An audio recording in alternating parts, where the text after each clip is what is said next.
Magalak at magsaya tayo, pagkat si Kristo'y nabuhay na.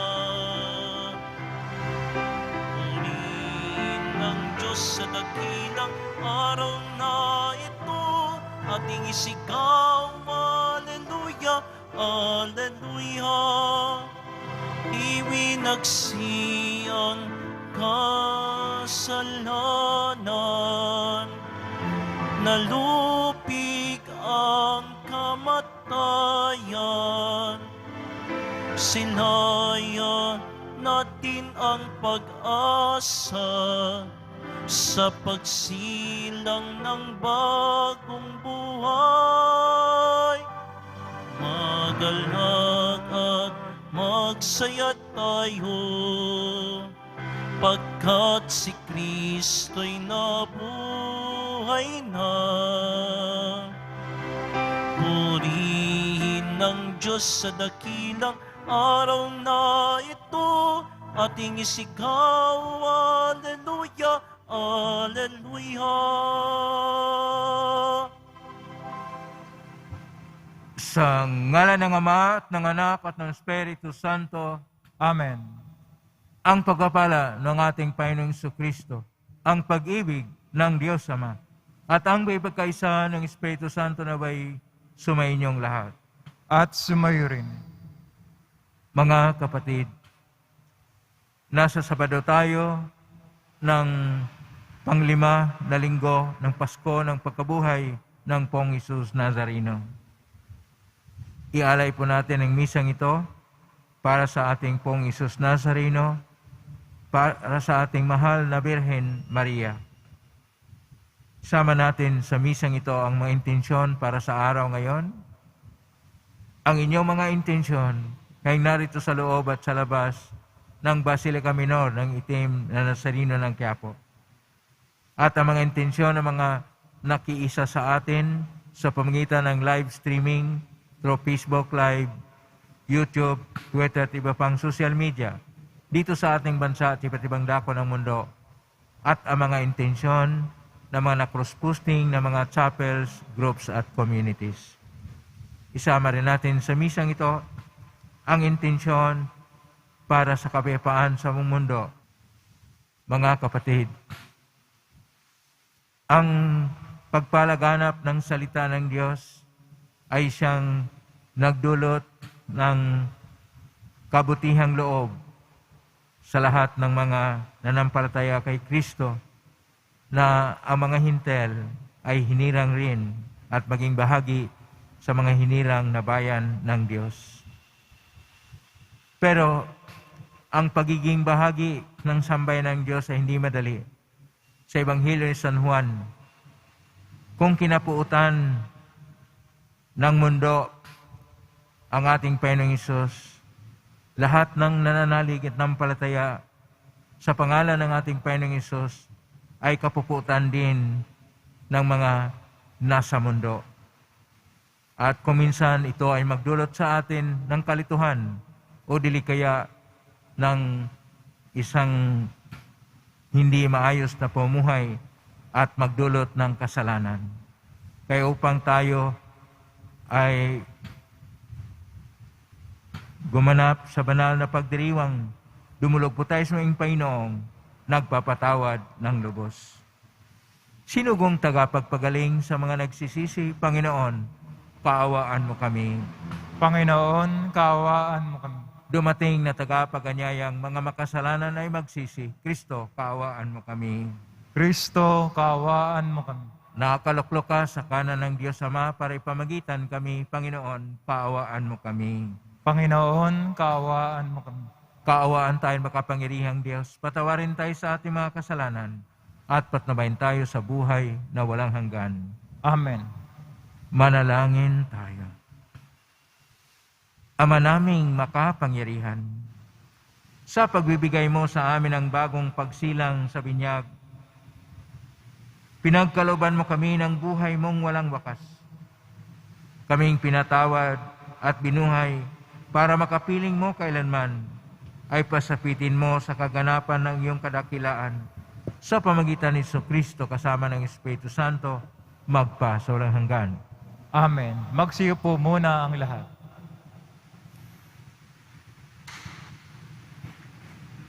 Pagbasa mula sa mga gawa ng mga apostol. Noong mga araw na iyon, nagpunta si Pablo sa Derbe at Listra. At may isang alagad doon na ang pangalay Timoteo, anak ng isang mananampalatayang Hudyo at ng isang Grego. Pinatunayan ng mga kapatid sa Listra at sa Iconio na mabuting tao si Timoteo. Ibig isama ni Pablo si Timoteo, kaya't tinuli niya ito sapagkat alam ng lahat ng Hudyo sa lungsod na iyon na Grego ang kanyang ama. Sa bawat lungsod na kanilang dinalaw, ay pinaalam nila sa mga kapatid ang pasya ng mga apostol at matatanda sa Jerusalem, at inuutos na sundin iyon. Kaya't tumibay sa pananampalataya ang mga kaanib ng bawat simbahan, at dumarami ang bilang ng mga alagad araw-araw. Naglakbay sina Pablo sa lupain ng Phrygia at Galacia, sapagkat sinansala sila ng Espiritu Santo na mangaral sa Asya. Pagdating sa hangganan ng Misya, ibig sana nilang pumasok sa Bitinya, subalit hindi sila pinahintulutan ng Espiritu ni Jesus. Kaya't bumagtas sila ng Misya at nagtungo sa Troas. Kinagabihan, nagkaroon si Pablo ng isang pangitain.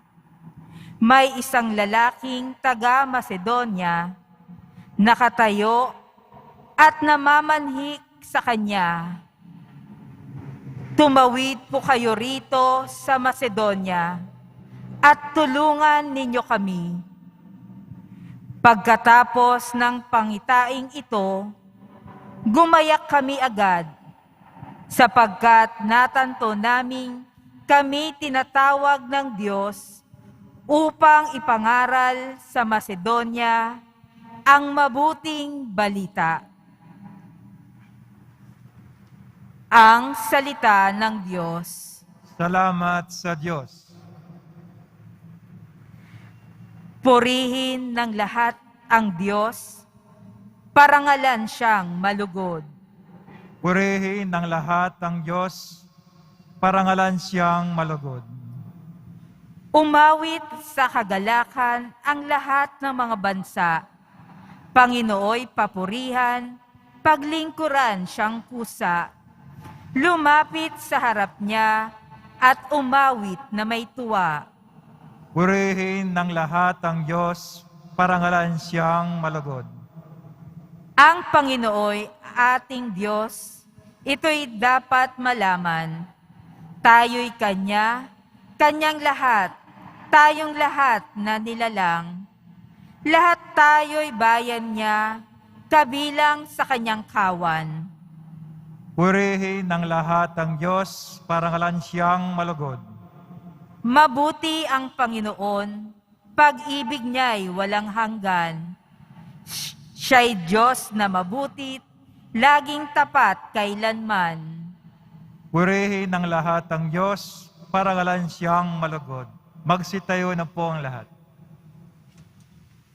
Hallelujah. Gayong kay Kristo nabuhay, ay sa langit nakalaan, upang kay Kristo pumisan. Alleluia,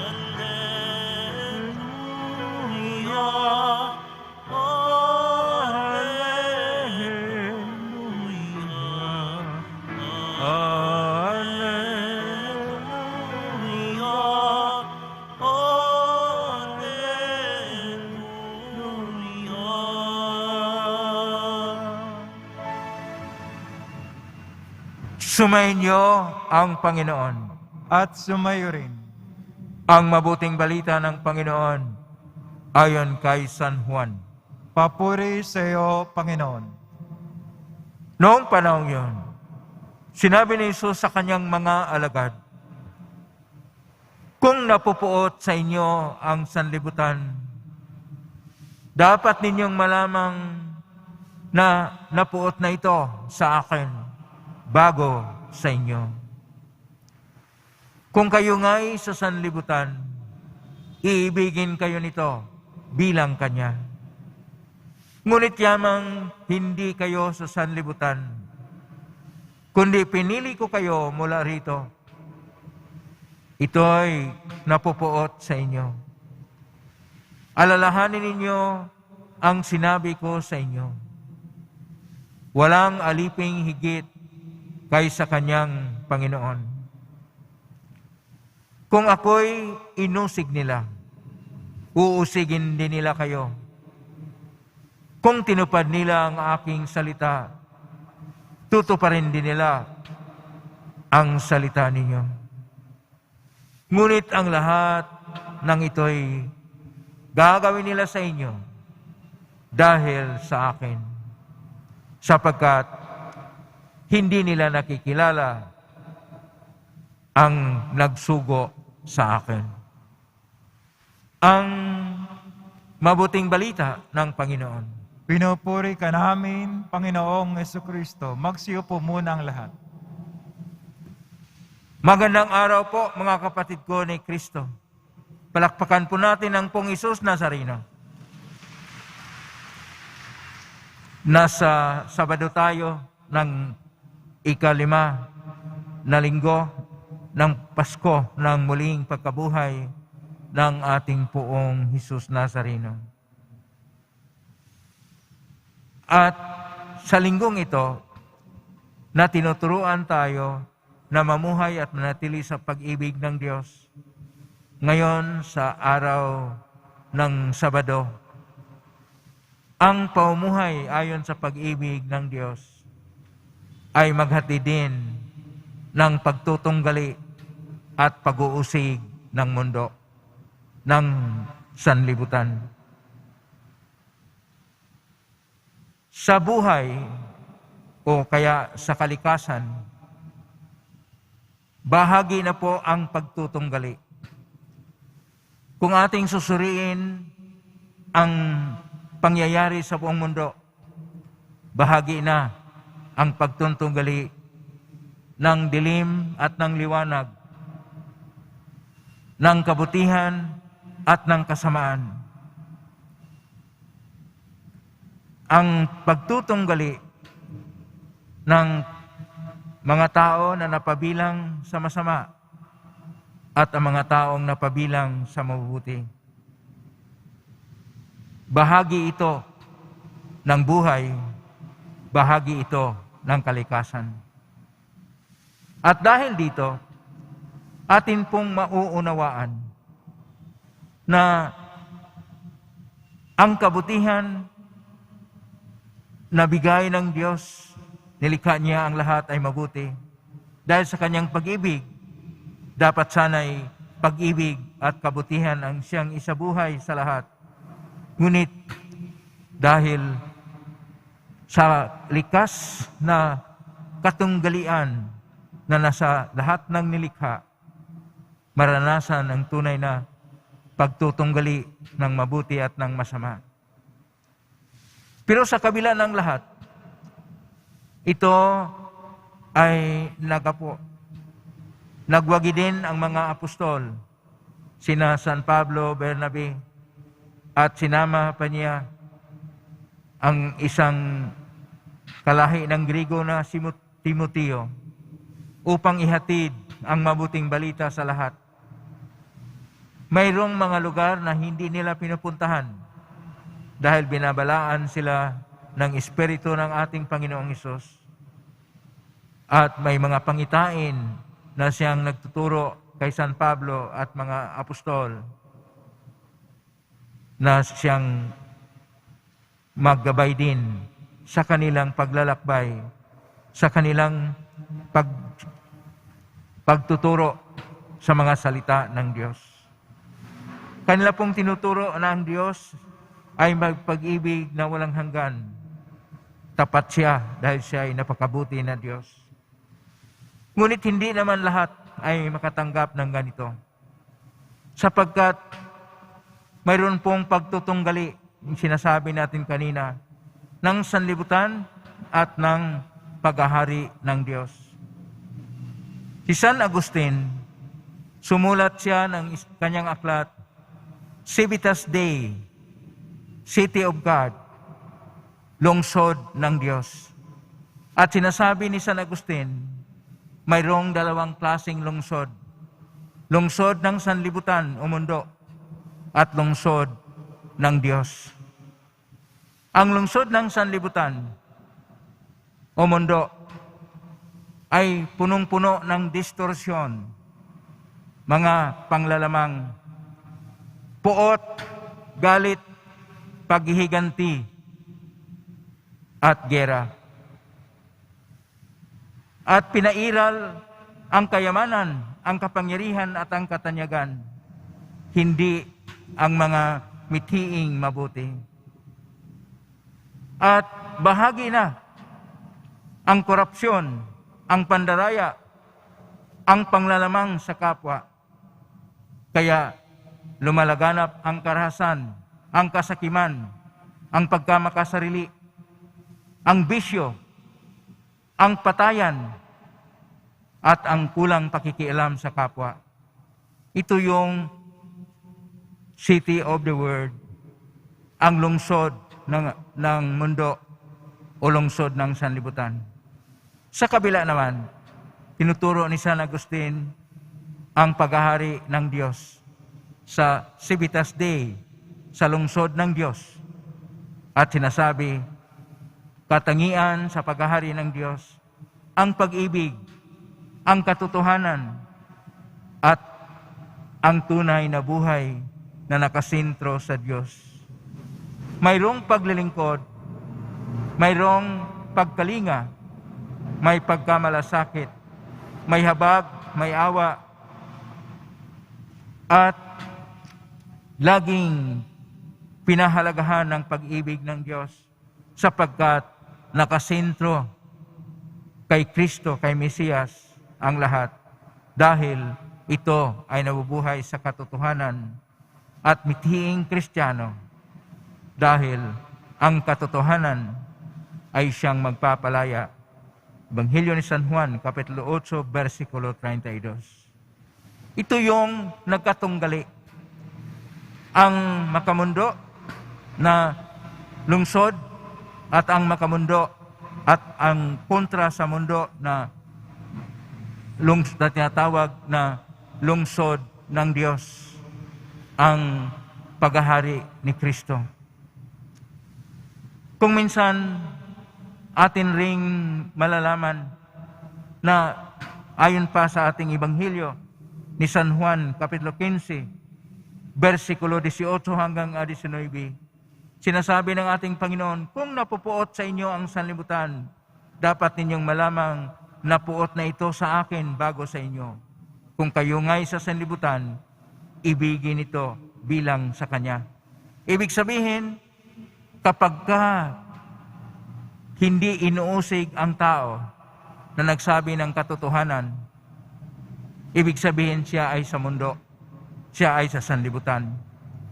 Pero lahat ng para sa Diyos ay nagsuporta sa kabutihan. dahil para sa Diyos.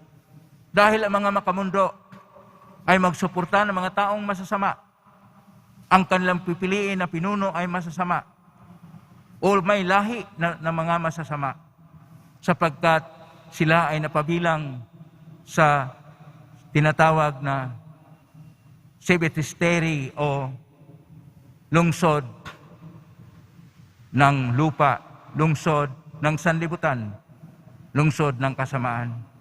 Ang ginagamit dito sa versikulo 18 ay ang salitang kosmos. Kosmos, maaring ito ay mundo, maaari rin ito na nagsimbolo ng kasamaan. Kaya nga sinasabi ng ating Panginoon na walang alagad o walang alipin na masigit pa sa kanyang guro. Na ibig sabihin ng guro ng ating Panginoon, kung siya ay inuusig, kung siya ay pinatay, pinatay siya dahil marami pong nagsuporta sa masama. Kaya ito rin ang sinasabi niya, alalahanin ninyo na kung walang aliping higit sa kanyang Panginoon, kaya kung inuusig nila siya, dapat tanggapin natin ang pag-uusig. Pero sa pag-uusig, dapat manatili tayo sa pananampalataya. Dahil sinasabi ng ating Panginoon, ginagawa nila ito sapagkat hindi nila nakikilala ang nagsugo sa akin. Sino pong nagsugo sa ating Panginoong Hesus? Ang Diyos na Ama. Kaya itong versikulo 21, ang pag-uusig, ang hindi pagtanggap sa mga nagsasabi ng katotohanan, ang pag-uusig ng mga Kristiyano ay dahil hindi sila nakakilala ng Diyos ng pag-ibig. Ang pagkikilala sa Diyos ay mag-uudyok sa tao na gagawa ng mabuti, na mamuhay ayon sa mithiin, na mamuhay ayon sa Ebanghelyo.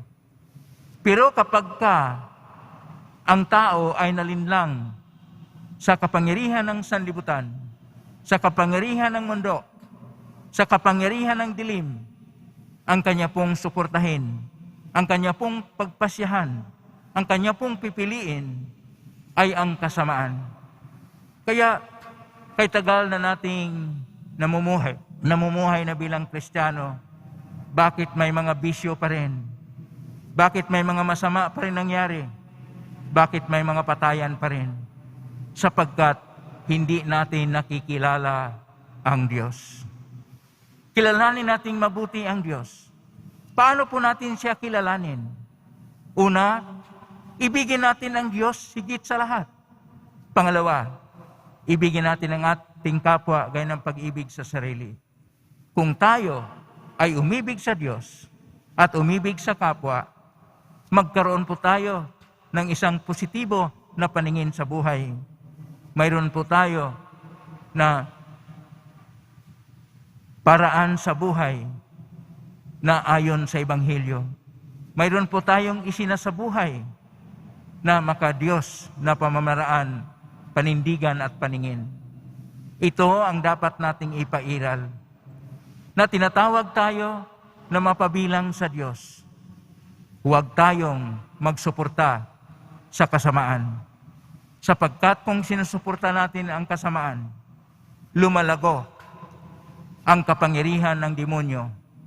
Pero kapag kasuportahin natin ang pagtuturo ni Kristo at sinasabuhay natin, magapo, mawala ang kasamaan at maghahari ang Diyos sa ating mga puso. Kinakailangan ito, hindi lang pagsabuhay sa Ebanghelyo, kailangan natin ang pagbalik loob at ang buhay panalangin at tunay na pagsasaksi na tayong lahat ay kay Kristo. Hindi po tayo sa kasamaan, tayo ay sa kabutihan. Hindi po tayo sa sanlibutan, tayo ay sa kalangitan o sa kaharian ng Diyos. Tayo ay hinirang ni Kristo para sa Kanya.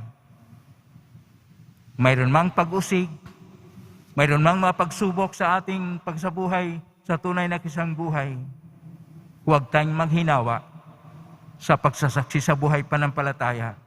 Sa kauli-hulihan, Diyos din ang magwagi.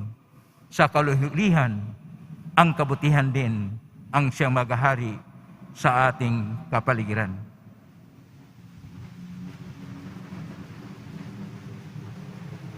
Magsitayo na po ang lahat.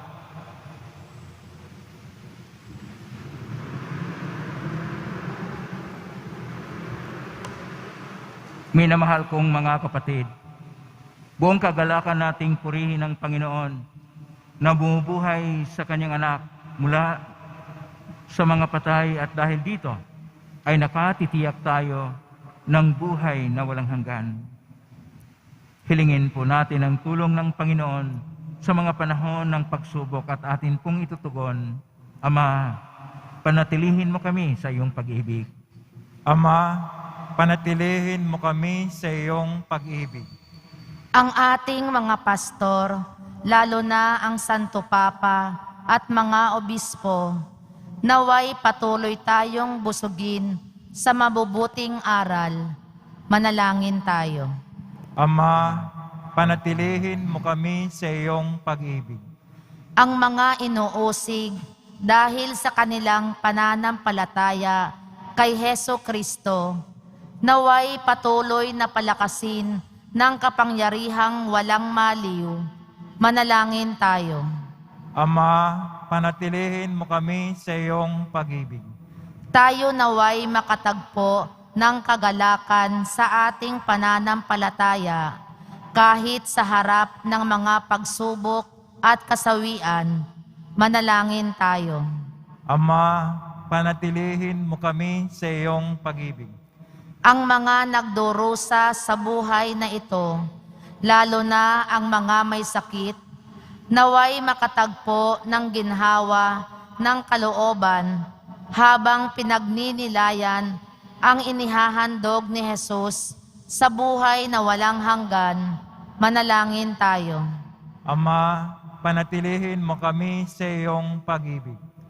Ang mga namayapang tapat sa Panginoon, naway makasalo sa walang hanggang piging sa kaharian ng Diyos. Manalangin tayo. Ama, panatilihin mo kami sa iyong pag-ibig. Sa tahimik, idulog natin sa Panginoon ang ating mga sariling kahilingan.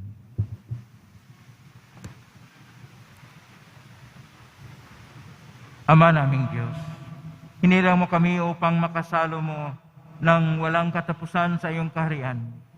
Pagkalooban mo kami ng lakas upang pasanin ang mga dusa at paghihirap bunga ng pagkaunawang muli kaming bubuhayin sa pamagitan ng mapanligtas na kapangyarihan ni Kristo. Nang namin ito sa pamagitan ni Kristo na aming Panginoon. Amen. Magsiyo po ang lahat.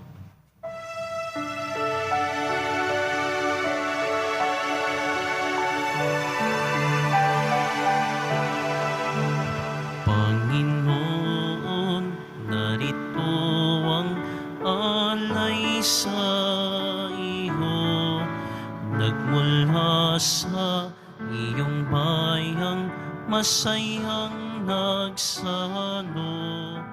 Aming sanang mga alay, gawin mong totoo.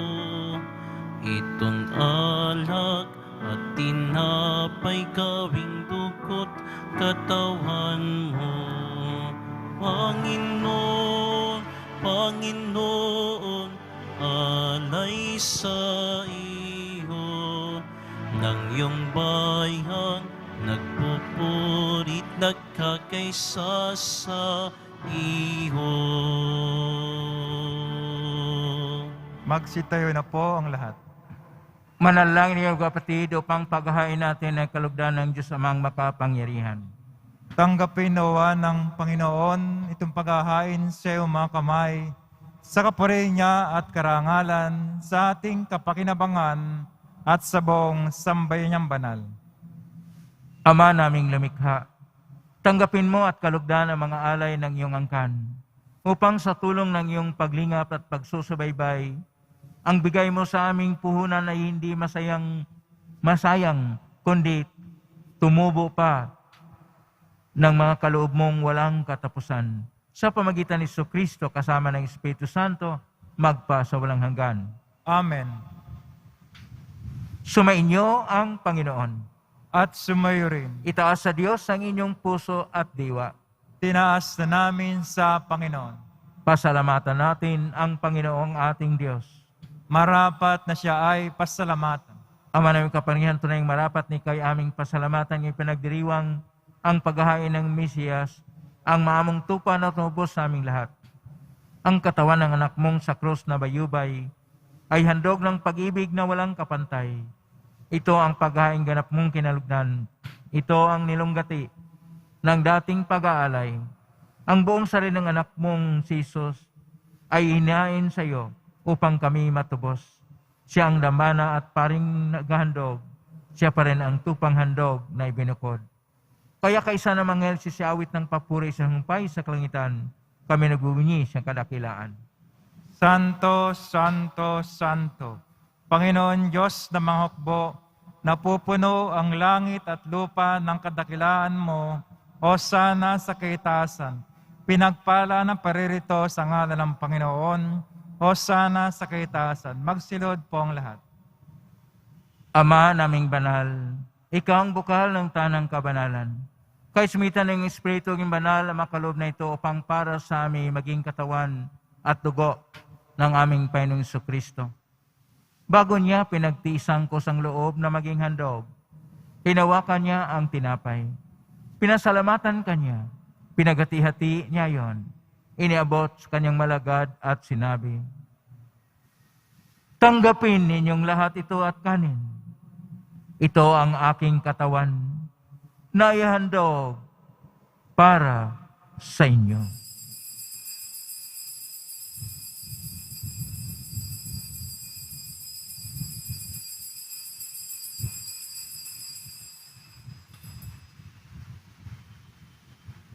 Gayon din naman nung matapos ang hapunan, hinawakan niya ang kalis.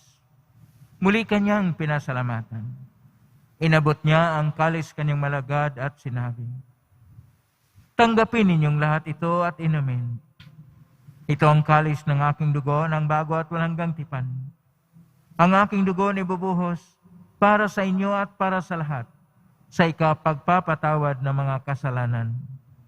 Gawin niyo ito sa pag-alala sa akin.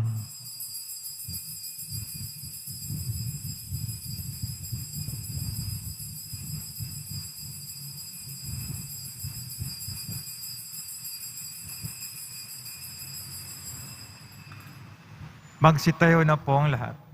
Ang misteryo ng pananampalataya. Si Kristo'y namatay, si Kristo'y nabuhay, si Kristo'y babalik sa wakas ng panahon. Ama, ginagawa namin ngayon ang pag-alala sa pagkamatay at muling pagkabuhay ng anak. Kaya't iniaalay namin sa iyo ang tinapay na nagbibigay buhay at ang kalis na nagkakaloob ng kaligtasan. Kami nagpapasalamat dahil kami narapat na tumayo sa harap mo para maglingkod sa iyo. Isinasamo namin kaming magsasalo-salo sa katawan at dugo ni Kristo ay mabuklod sa pagkakaisa sa pamagitan ng Espiritu Santo. Amalingapin mong simbahang laganap sa buong daigdig. Pususin mo kami sa pag-ibig, kaisa ni Francisco na aming Papa at ni Jose na aming Obispo at ng Tanang Kaparian. Alalahanin mo rin ang mga kapatid naming nahimlay may pag-asang sila'y muling mabuhay ganing lahat ng mga pumanaw. Kaawaan mo sila at patuloyin sa iyong kaliwanagan. Kawaan mo'y dapatin kaming lahat na makasalo sa iyong buhay na walang wakas.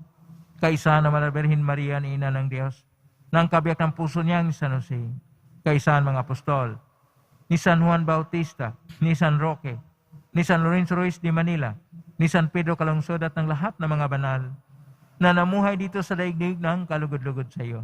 Maipagdiwang nawa namin ang pagpupuri sa ikarangal mo sa pamagitan ng anak na aming Panginoong Hesukristo.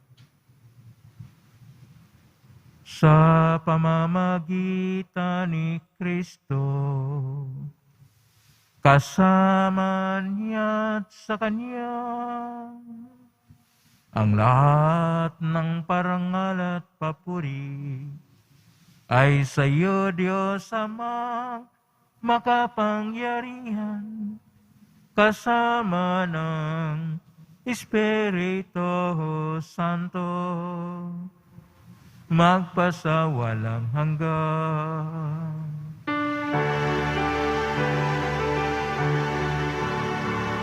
Amen, amen, amen.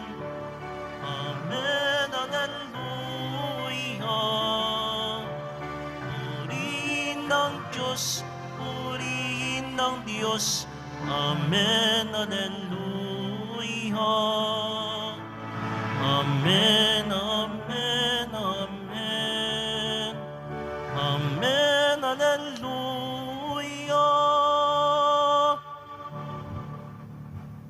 Sa tagubilin magaling na utos, at turo ni Jesus na pay natin at Diyos, ipahayag natin ang lakas loob. Ama namin, sumasa langit ka, sambahin ang ngalan mo. Mapasa amin ang kaharian mo. Sundin ang loob mo dito sa lupa para nang sa langit. Bigyan mo kami ngayon ng aming kakanin sa araw-araw. At patawarin mo kami sa aming mga sala, para nang pagpapatawad namin sa nagkakasala sa amin. At huwag mo kaming ipahintol at sutukso, at iadya mo kami sa lahat ng masama. Hinihiling namin kami iadya sa lahat ng masama, pagkaluban ng kapayapaan araw-araw.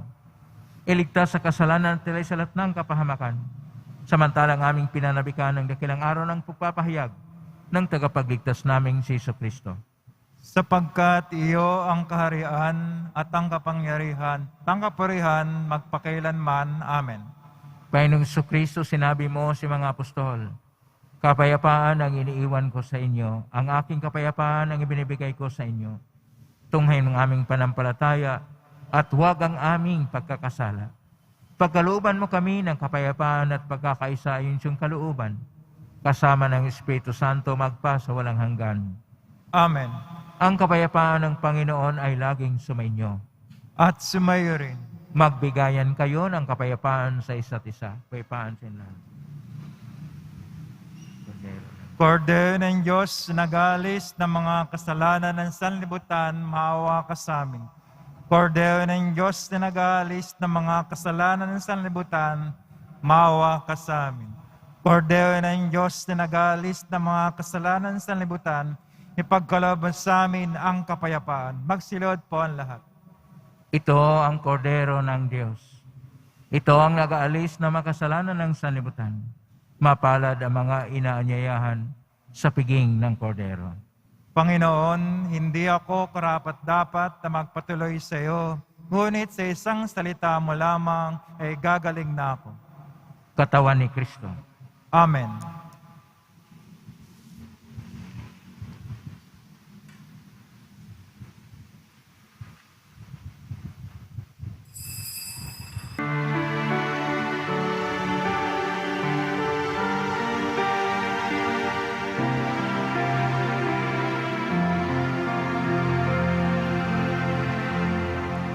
Si Kristo'y inihain ng pamasko, maamong tupad. Magsalo tayong masaya sa tinapay na pamista, bago't wagas. Alleluia.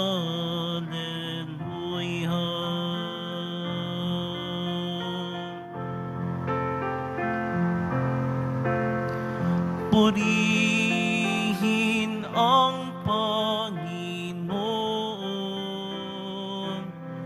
sa kaniyang kabutihan. Pag-ibig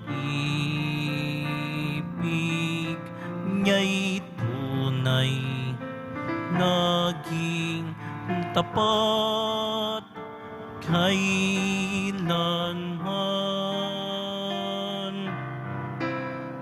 si Kristo'y inihain na. Pamaskong maamong tupa, magsalo tayong masaya sa tinapay na pamista, pagod wagas. Alleluia.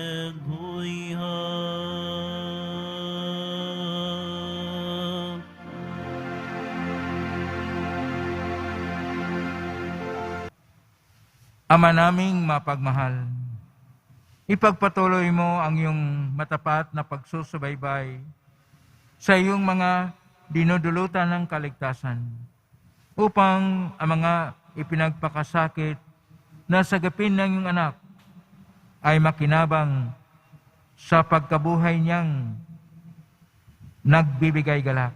Sa pamagitan niya kasama ng Espiritu Santo, magpa sa walang hanggan. Amen. Sumainyo ang Panginoon. At sumayo rin. Mahal na pong Isus Nazareno, inihayag mo sa ng cross ang walang malayo na pag-ibig ng Diyos ang katauhan. Pakinggan mong kailangan ka na nagsusumamo sa iyo. Makamtan nawa nila ang katugunan na tanggapin ang kasagutan ng mitang na loob na tinatanaw. Basbasan di po ninyo ang mga imahin at dasalan. Sa pamagitan ng benisyon ito, naway maalalang pangako ng sa binyag na ikaw ang ibigin at paglilingkuran bilang Panginoon magpa sa walang hanggan. Amen. Pagpalain kayo na makapangyarihang Diyos, Ama at Anak at Espiritu Santo. Amen. Kumay kang taglayang kapayapaan, pag-ibig at pag-asa ng pong Isus Nazareno. Salamat sa Diyos. Purihin natin ang pong Isus Nazareno.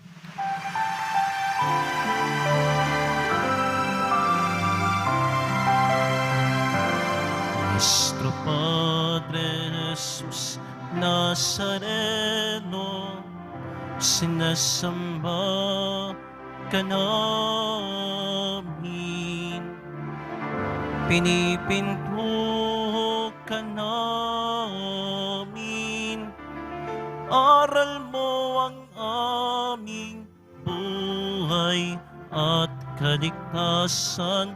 Nuestro Padre Jesus Nazareno, iligtas mo kami sa kasalanan. Ang krus mong kinamatayan ay sagisag ng aming kaligtasan. Nuestro Padre Jesus Nazareno, dinarangan ka namin. Nuestro Padre Jesus Nazareno, ninulwalhati ka namin. Nuestro Padre Jesus Nazareno, dinarangal ka namin. Nuestro Padre Jesus Nazareno, ninulwalhati ka namin.